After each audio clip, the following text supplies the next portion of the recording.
ओम शांति। आज 12 नवंबर 2023 बाबा ने मीठी मधुर मुरली में बताया कि आप सब कौन बन गए? ब्राह्मण। ब्राह्मण बने हो ना, ब्रह्मा मुख वंशावली ब्राह्मण। और ब्राह्मणों का लक्षण है कि सदैव प्रसन्न रहना, खुश रहना। प्रसन्नता ही जीवन का आधार है। कुछ भी होता रहे, दुनिया में भी कहते हैं ना, आप तो ब्राह्मण हो, खुश नसीब हो, है ना। तो आज हमें ये देखना है कि ब्राह्मणों के लक्षण क्या हैं, क्या है कि ब्राह्मणों की विशेषताएं। त्याग, तपस्या और सेवा। कुछ त्याग करना है, यानी कि उस पुराने जीवन का त्याग कर नए जीवन को स्वीकार करना है। तपस्या करनी है, निरंतर मैं आत्मा हूँ, इस अभ्यास में रहना है और निराकार बाप का बच्चा हूँ। और सेवा, जो ज्ञान रतन आपको मिल रहे हैं उन्हें दूसरों को भी बांटना है। आज विशेष दिन है, दीपावली, दीपोत्सव। तो बाप कौन है? दीप राज है। तो आप सबको भी इस दीपोत्सव की बहुत बहुत मुबारक हो, मुबारक हो, मुबारक हो। ठीक है। देखो, जनरली क्या होता है, अमावस्या को कोई भी शुभ कार्य नहीं किया जाता है, लेकिन ये दीपावली कब मनाई जाती है? अमावस्या की काली अंधियारी रात होती है, उस दिन क्या किया जाता है? दीपोत्सव मनाया जाता है। तो दीपक राज आते कब हैं? इस काली अंधियारी कलयुगी रात में आते हैं और आकर के हम सब आत्माओं के दीपकों को जगाते हैं। जैसे हमारा दीपक जगा है, ऐसे ही सभी आत्माओं की ज्योति को हमें जगाना है, संदेश देना है। ओम शांति। सुनते हैं आज की बाबा की मधुर मुरली। आज संडे है, तो कैसी मुरली है? अव्यक्त मुरली। मुरली का शीर्षक है ब्राह्मण जीवन की पर्सनैलिटी, सब प्रश्नों से पार, सदा प्रसन्न चित्त रहना है। ब्राह्मण जीवन की पर्सनैलिटी, सब प्रश्नों से पार, सदा प्रसन्न चित्त रहना है। आज सर्व प्राप्ति दाता बाप दादा अपने सर्व प्राप्ति स्वरूप बच्चों को देख रहे हैं। कैसे बच्चे हो? सर्व प्राप्ति स्वरूप। बाप दादा द्वारा प्राप्तियां तो बहुत हुई हैं, जिसका अगर वर्णन करो तो बहुत है, लेकिन लंबी लिस्ट बताने की बजाय यही वर्णन करते हो कि अप्राप्त नहीं कोई वस्तु ब्राह्मणों के खजाने में, यानी कि ब्राह्मणों के जीवन में कोई भी अप्राप्त वस्तु नहीं है। अप्राप्त वस्तु नहीं है। तो बाबा कहते कि बाप दादा देख रहे हैं कि प्राप्तियां तो बहुत हैं, लंबी लिस्ट है ना। तो जिसको सर्व प्राप्तियां हैं, उसकी निशानी प्रत्यक्ष जीवन में क्या दिखाई देगी, वह जानते हो ना।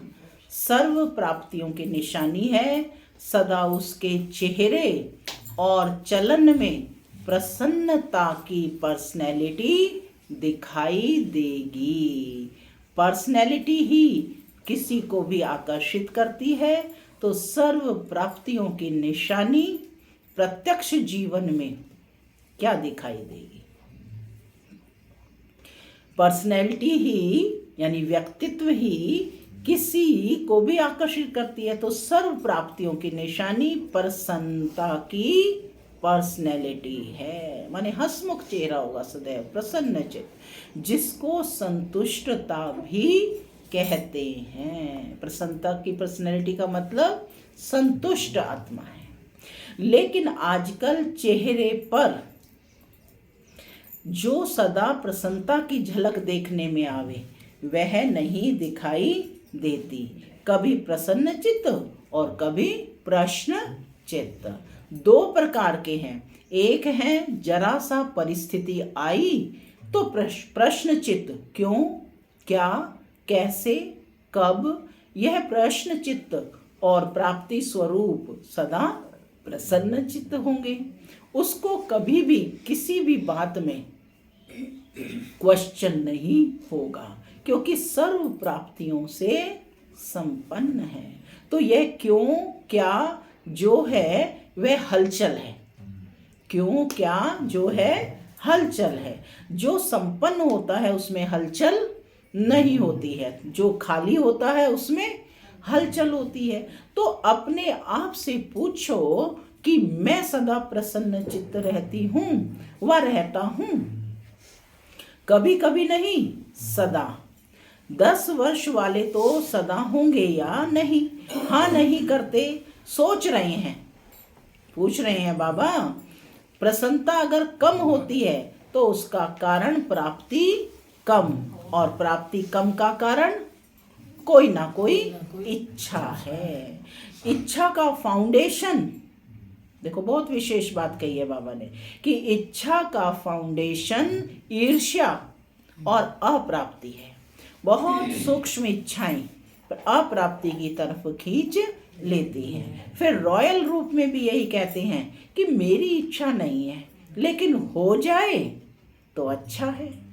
लेकिन जहां अल्पकाल की इच्छा है वहां अच्छा हो नहीं सकता। तो चेक करो, चाहे ज्ञान के जीवन में ज्ञान के रॉयल रूप की इच्छाएं, चाहे मोटे रूप की इच्छाएं, अभी देखा जाता है कि मोटे रूप की इच्छाएं समाप्त हुई, लेकिन रॉयल इच्छाएं ज्ञान के बाद सूक्ष्म रूप में रही हुई हैं। वह चेक करो, क्योंकि बाप दादा भी सभी बच्चों को बाप समान संपन्न संपूर्ण बनाना चाहते हैं। जिससे प्यार होता है उसके समान बनना कोई मुश्किल बात नहीं होती। तो किससे प्यार है? बाबा से प्यार है, तो बाप समान बनने में कोई मुश्किल नहीं होती। तो बाप दादा से सबका बहुत प्यार है या प्यार है? बहुत प्यार है, पक्का। तो प्यार के पीछे त्याग करना या परिवर्तन करना क्या बड़ी बात है? बड़ी बात है? नहीं। तो पूरा त्याग किया है, जो बाप कहता है, जो बाप चाहता है वह किया है, सदा किया है। कभी कभी से काम नहीं चलेगा। सदा का राज्य भाग्य प्राप्त करना है या कभी कभी का? सदा का चाहिए ना। तो सदा प्रसन्नता और कोई भी भाव चेहरे पर व चलन में दिखाई नहीं दे। कभी कभी कहते हैं ना, आज बहन जी या भाई जी का मूड और है। आप भी कहते हो आज मेरा मूड और है, तो इसको क्या कहेंगे? सदा प्रसन्नता हुई। कई बच्चे प्रशंसा के आधार पर प्रसन्नता अनुभव करते हैं, लेकिन वह प्रसन्नता अल्पकाल की, माने कोई तारीफ करेगा तो वो तो थोड़े से समय की है, वो सदा काल के लिए तो नहीं हुआ ना। तो जैसे आजकल मकान बनाते हैं तो सीमेंट के साथ रेत की मात्रा ज्यादा डाल देते हैं, मिक्स करते हैं। तो यह भी ऐसा ही है, जो फाउंडेशन मिक्स है, यथार्थ नहीं है, तो जरा सा परिस्थिति का तूफान आता है व किसी भी प्रकार की हलचल होती है तो प्रसन्नता को समाप्त कर देती है। बाबा पूछ रहे हैं, तो ऐसा फाउंडेशन तो नहीं है। हाँ? बाप दादा ने पहले भी सुनाया है, अब फिर से अंडरलाइन कर रहे हैं कि रॉयल रूप की इच्छा का स्वरूप नाम, मान और शान है। आधार सर्विस का लेते हैं, सर्विस में नाम हो, लेकिन जो नाम के पीछे सेवा करते हैं उनका नाम अल्पकाल के लिए तो हो जाता है कि बहुत अच्छा सर्विसेबल है ना, बहुत अच्छा आकर्षण करने वाले हैं। कई ना बिल्कुल बस एकदम देखने वाले हैं तो सेवा करते हैं और फिर नहीं करते। तो बाबा वही बता रहे हैं कि उनका अल्पकाल के लिए तो नाम हो जाता है ना। क्या कहते, बहुत अच्छा सर्विसेबल है, बहुत अच्छा आकर्षण करने वाले हैं, लेकिन नाम के आधार पर सेवा करने वाले का ऊंच पद में नाम पीछे हो जाता है, क्योंकि कच्चा फल खा लिया, पका ही नहीं, तुरंत की तुरंत प्रशंसा मिल गई। तो पक्का फल कहाँ खाएंगे? कच्चा खा लिया, अभी अभी सेवा की, अभी अभी नाम पाया, तो यह कच्चा फल है। या इच्छा रखी कि सेवा तो मैंने बहुत की, सबसे ज्यादा सेवा के निमित्त मैं हूं, ये नाम के आधार पर सेवा हुई, इसे कहेंगे कच्चा फल खाने वाले। तो कच्चे फल में ताकत होती है क्या? कि वह सेवा की तो सेवा के रिजल्ट में मेरे को मान मिलना चाहिए। यह मान नहीं है, लेकिन अभिमान है। जहां अभिमान है वहां प्रसन्नता रह नहीं सकती। सबसे बड़ा शान बाप दादा के दिल में शान प्राप्त करो। यदि शान प्राप्त करनी है तो बाप दादा के दिल में शान प्राप्त करो। आत्माओं के दिल में अगर शान मिल भी गया तो आत्मा स्वयं ही लेने वाली है, मास्टर दाता है, दाता नहीं। तो शान चाहिए तो सदा बाप दादा के दिल में अपना शान प्राप्त करो। ये सब रॉयल इच्छाएं प्राप्ति स्वरूप बनने नहीं देती हैं। इसलिए प्रसन्नता की पर्सनैलिटी सदा चेहरे और चलन में दिखाई नहीं देती है। किसी भी परिस्थिति में प्रसन्नता की मूड परिवर्तन होती है तो सदा काल की प्रसन्नता नहीं कहेंगे। ब्राह्मण जीवन की मूड सदा चीयरफुल और केयरफुल। क्या है ब्राह्मण जीवन की मूड? सदा चीयरफुल यानी प्रसन्न, और केयरफुल, मूड बदलना नहीं चाहिए। फिर रॉयल रूप में कहते हैं आज मुझे बड़ी एकांत चाहिए। क्यों चाहिए? क्योंकि सेवा व परिवार से किनारा करना चाहते हैं और कहते हैं शांति चाहिए, एकांत चाहिए। आज मूड मेरा ऐसा है, तो मूड नहीं बदली करो। कारण कुछ भी हो, लेकिन आप कारण को निवारण करने वाले हो। कि कारण में आने वाली हो, कौन हो? निवारण करने वाले। ठेका क्या लिया है? कॉन्ट्रैक्टर हो ना, तो क्या कॉन्ट्रैक्ट लिया है कि प्रकृति की मूड भी चेंज करेंगे। अपनी अपनी नहीं, प्रकृति की मूड भी चेंज करेंगे। प्रकृति को भी चेंज करना है ना। तो प्रकृति को परिवर्तन करने वाले अपने मूड को नहीं परिवर्तन कर सकते क्या? मूड चेंज होती है कि नहीं? पूछ रहे हैं। कभी कभी होती है क्या? फिर कहेंगे सागर के किनारे पर जाकर बैठते हैं। ज्ञान सागर नहीं, स्थूल सागर। फॉरेनर्स ऐसे करते हैं ना। या कहेंगे आज पता नहीं अकेला अकेला लगता है। तो बाप का कंबाइंड रूप कहाँ गया? कौन कौन अकेला है? कोई अकेला नहीं है, सब युगल रूप में है बाबा के साथ। तो बाप का कंबाइंड रूप कहाँ गया? अलग कर दिया, कंबाइंड से अकेले हो गए। क्या इसी को प्यार कहा जाता है? तो किसी भी प्रकार का मूड एक होता है, मूड ऑफ वह है बड़ी बात, लेकिन मूड परिवर्तन होना यह भी ठीक नहीं। मूड ऑफ वाले तो बहुत भिन्न भिन्न प्रकार के खेल दिखाते हैं। बाप दादा देखते हैं बड़ों को बहुत खेल दिखाते हैं, या अपने साथियों को बहुत खेल दिखाते हैं, माने रूठ रूठ कर खेल दिखाते हैं। ऐसा खेल नहीं करो, क्योंकि बाप दादा का सभी बच्चों से प्यार है। बाप दादा यह नहीं चाहते कि विशेष निमित्त हैं वह बाप समान बन जाएं और बाकी बने या नहीं बने, नहीं, सबको समान बनाना ही है। यही बाप दादा का प्यार है तो प्यार का रिस्पॉन्ड देने आता है कि नाज नखरे से रिटर्न करते हो? कभी नाज नखरे दिखाते और कभी समान बन के दिखाते हैं। अभी वह समय समाप्त हुआ। अभी डायमंड जुबली मना रहे हैं वो ना, तो 60 साल के बाद वैसे भी वानप्रस्थ शुरू होता है। तो अभी छोटे बच्चे नहीं हो, कौन हो? अभी वानप्रस्थ अर्थात सब कुछ जानने वाले हो। तो सब कुछ जानने वाले हो ना, दुनिया की रीति से भी। अनुभवी आत्माएं हो, नॉलेजफुल हो, पावरफुल हो। क्या क्या हो? अनुभवी आत्माएं हो, नॉलेजफुल हो, पावरफुल हो, सक्सेसफुल हो। जैसे सदा नॉलेजफुल हो ऐसे पावरफुल और सक्सेसफुल भी होना। कभी कभी सक्सेसफुल क्यों नहीं होते, उसका कारण क्या है? वैसे सफलता आप सबका जन्म सिद्ध अधिकार है। कहते हो ना, सिर्फ कहते हो या मानते भी हो?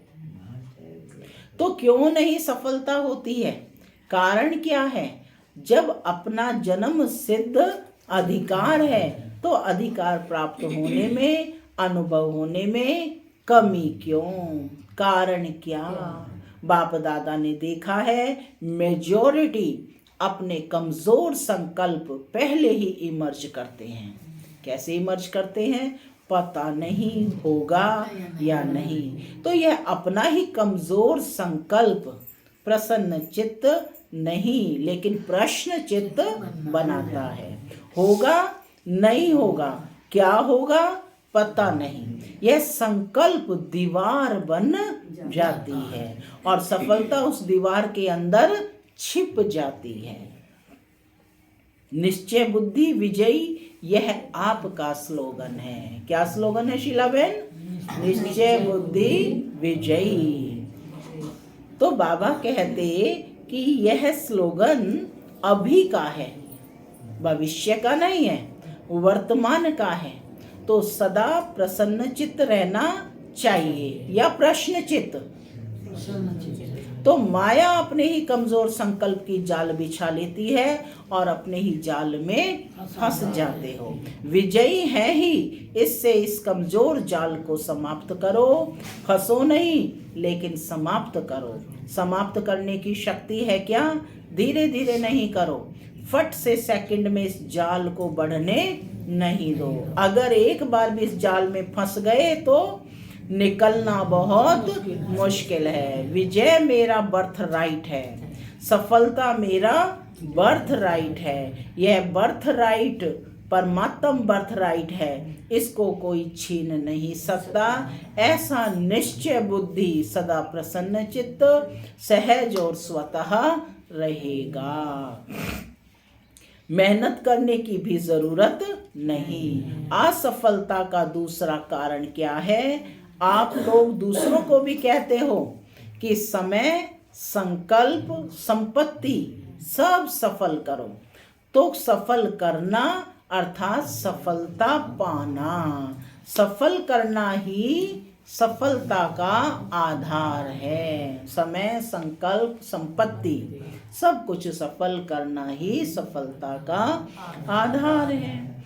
अगर सफलता नहीं मिलती तो जरूर कोई ना कोई खजाने को सफल नहीं किया है, तब सफलता नहीं मिली।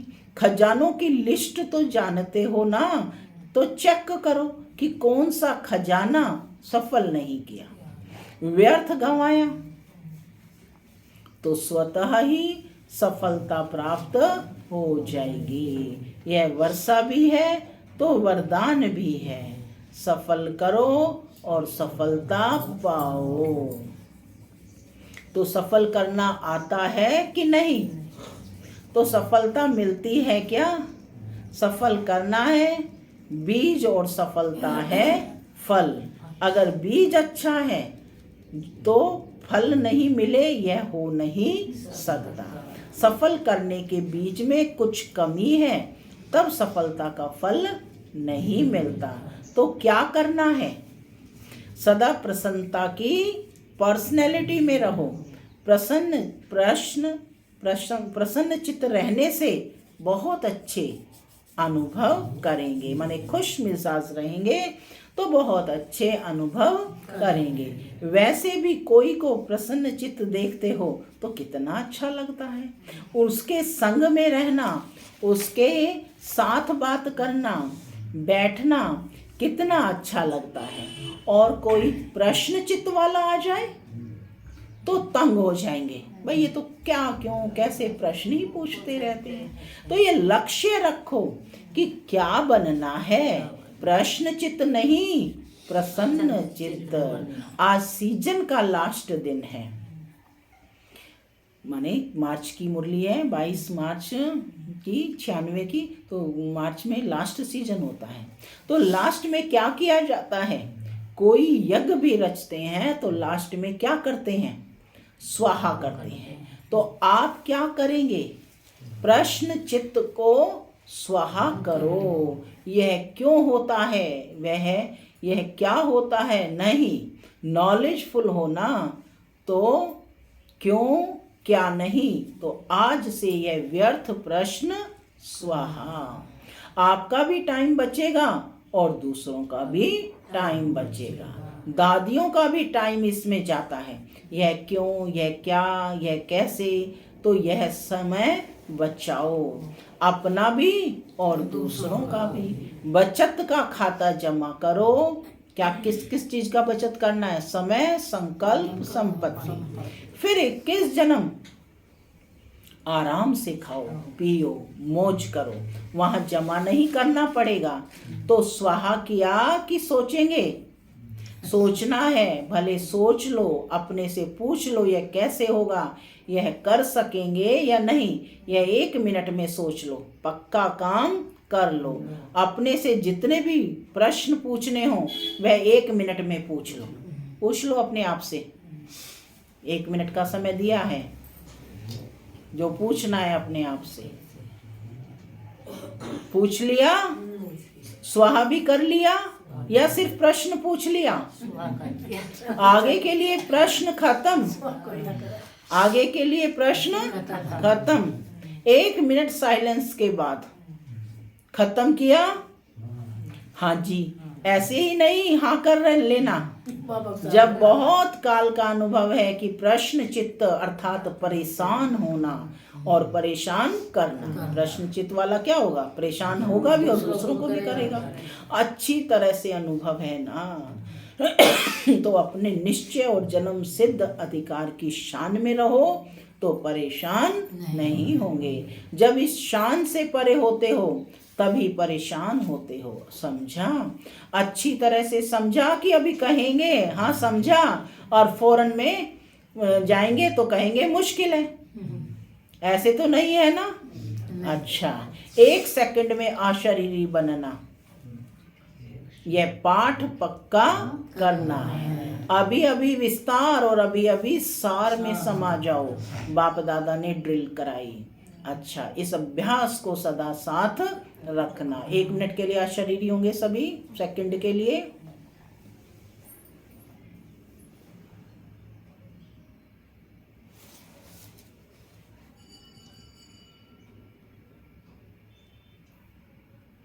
ओम शांति।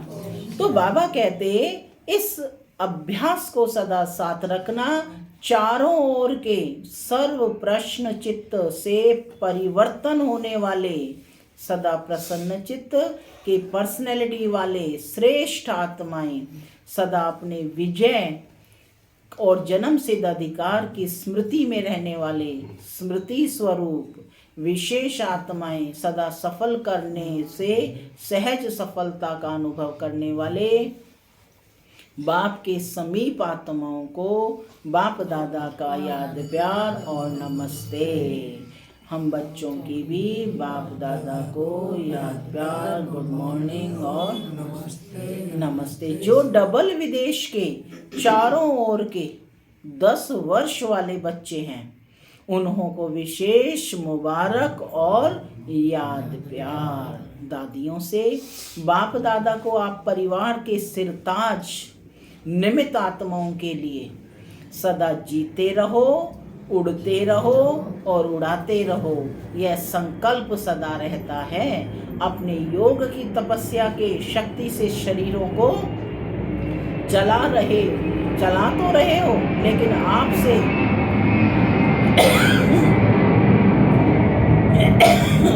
ज्यादा बाप दादा को होना रहता है, यानी फिक्र रहता है।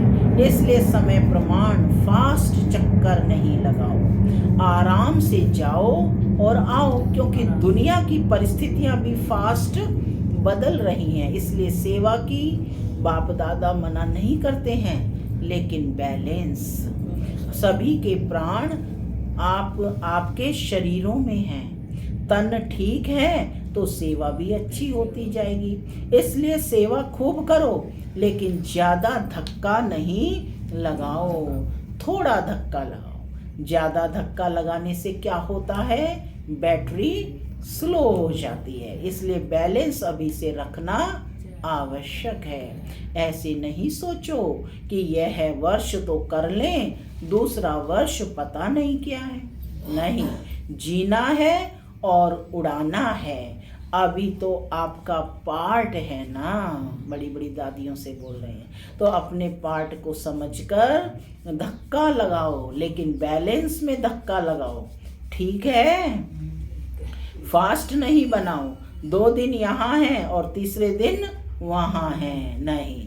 अभी वह टाइम नहीं है। जब ऐसा टाइम आएगा तो एक दिन में 4-4 स्थान पर भी जाना पड़ेगा, लेकिन अभी नहीं। तो लास्ट में दादियों को कितने स्थानों पर एक दिन में 4-4 विदेशों के देशों में गए हैं, तो 4-4 स्थान पर भी जाना पड़ेगा, लेकिन अभी नहीं। अच्छा, वरदान है, दिव्य गुणों के आह्वान द्वारा सर्व अवगुणों की आहुति देने वाले संतुष्ट आत्मा भव। जैसे दीपावली पर विशेष सफाई और कमाई का ध्यान रखते हैं, ऐसे आप भी सब प्रकार की सफाई और कमाई का लक्ष्य रख संतुष्ट आत्मा बनो। संतुष्टता द्वारा ही सर्व दिव्य गुणों का आह्वान कर सकेंगे, फिर अवगुणों की आहुति स्वतः हो जाएगी। अंदर जो कमजोरियां हैं, कमियां हैं, निर्बलता है, कोमलता रही हुई है, उन्हें समाप्त कर अब नया खाता शुरू करो और नए संस्कारों के नए वस्त्र धारण कर सच्ची दीपावली मनाओ। स्लोगन, बाप के आज्ञाकारी होकर रहो, बाप के आज्ञाकारी होकर रहो तो गुप्त दुआएं समय पर मदद करती रहेंगी। ओम शांति, ओम शांति।